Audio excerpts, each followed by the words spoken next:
Au milieu d'un paysage de désolation, ce véhicule militaire ukrainien sillonne la région de Donetsk à la recherche de civils. Ici, toute la population a pour ordre d'évacuer, alors que les combats entre Russes et Ukrainiens font rage dans l'est du pays.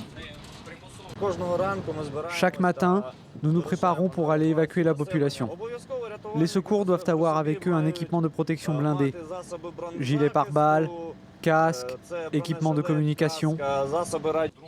Ici, les Russes poursuivent leur inexorable avancée. Ils ont revendiqué la prise de 2 villages ces derniers jours. Ces habitants de la région ont pris la mesure du danger et doivent se résoudre à évacuer. C'est un peu effrayant. Où dois-je aller? J'ai peur. Ma mère me soutient, mais pour aller où? Quand ça commence à exploser, les enfants dorment avec nous. Ils se couvrent et s'endorment. Mais maintenant, ils sont tétanisés.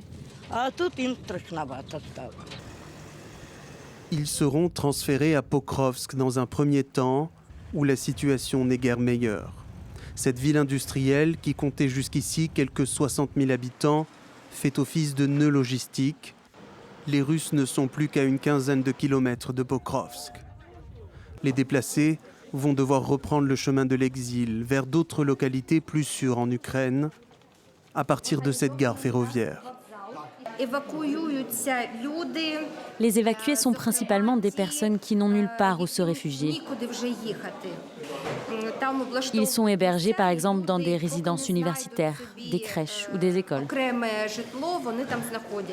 Et la situation risque de se détériorer davantage, car le Donbass concentre la majeure partie des combats, avec une armée ukrainienne en infériorité numérique.